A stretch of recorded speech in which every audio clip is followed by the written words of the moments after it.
ਜਗਤ ਸਾਹਿਬ ਅੱਜ ਤੁਸੀਂ ਲੋਕ ਦਿੱਲੀ ਆਏ ਹੋ ਇੱਕ ਵਾਰੀ ਫਿਰ ਕੀ ਗੱਲਬਾਤ ਹੋਈ ਹੈ ਕਿਸ ਮੁੱਦੇ ਤੇ ਲੈ ਕੇ ਪ੍ਰੈਸ ਕਾਨਫਰੰस।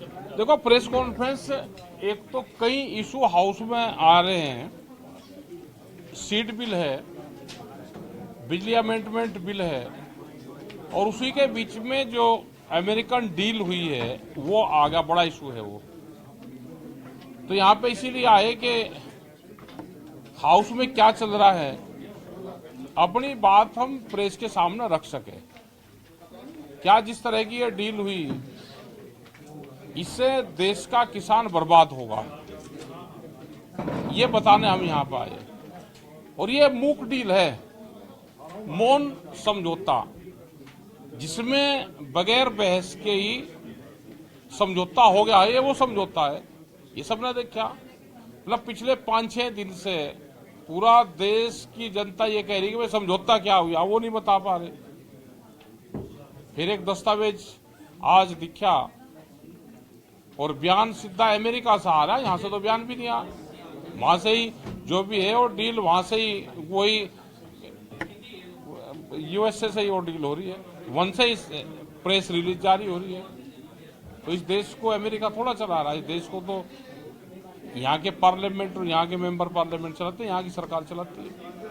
लेकिन समझौता वहां से और डील वहां से, और वहां से ही प्रेस रिलीज है। तो इसलिए यहाँ पे आप आए हैं। सर दिल्ली आएंगे क्या, आगे दिल्ली गए जाएंगे? अभी तो हम मीटिंग कर रहे हैं, सब जगह हमारी मीटिंग चली हुई है, और इसमें आंदोलन किस तरह से रहेंगे आने वाले टाइम पे वो बताएंगे। अभी तो हम गांव के लोगों के बीच में जा रहे हैं। गांव के लोग हमसे क्वेश्चन कर रहे हैं कि हमको बताओ कि ये समझौता कैसा समझौता है कि जो बगैर बातचीत के समझौता हो रहा है। ये वही समझौता है जैसे हमारे साथ में हो गया, जब 3 काले कानून यहाँ पे आए हुए वापसी भी हो गए और सरकार ने कोई बातचीत भी नहीं करी।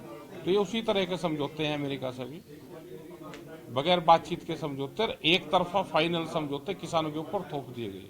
लेकिन सर क्या लगता है कि पंजाब हरियाणा के अगर किसानों की बात करें तो कितना नुकसान उन किसानों को उठाना पड़ेगा? भाई किसानों को तो पंजाब हरियाणा का क्या, तो नुकसान तो सभी किसानों को जाएगा। जो जोन सी फसल बोता है उसी का नुकसान होगा। मक्का के किसान को बहुत ज्यादा नुकसान होगा। अभी भी हम मध्य प्रदेश में थे 4 दिन पहले, 11 रुपए किलो मक्का बिक रही।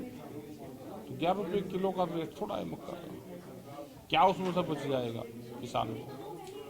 मक्का का जाएगा, सोयाबीन का किसान जाएगा, जो फ्रूट्स का किसान है वो जाएगा, हमारा जो एप्पल का किसान है वो जाएगा, और जो अन्य फसलें हैं वो किसान को उसमें जाएगा। लेकिन आपने कपास के अब जिक्र किया था कि पंजाब में जिस तरीके से खेती को नुकसान कपास की होगा, उसको किस वो जीएम सीड से हो रहा है। वो जीएम सीड है, उससे नुकसान हुआ है। वो पंजाब हरियाणा और जो आंध्र प्रदेश है, महाराष्ट्र है, वहाँ पे जीएम क्रॉप्स आई, जेनेटिकली मॉडिफाइड सीड आया, केरला भी कपास में आया, तो उसी से ही किसानों को नुकसान हुआ। वहाँ के किसानों ने सुसाइड करा। जो सीड बिल आने वाला है उसमें ये चीजें भी आएगी, और जो अमेरिका से है उसमें ये भी दिया है कि वहाँ से जीएम सीड और जीएम फसलें भी वहाँ से आएगी। तो यहाँ पे बहुत सी चीजें प्रतिबंधित है। क्या एक बार फिर किसान दिल्ली आने की तैयारी कर रहे हैं? क्या पता कहाँ आने की तैयारी करते। दिल्ली क्या कोई दूर है? दिल्ली दूर नहीं है, हमारा गांव ही हमारी दिल्ली।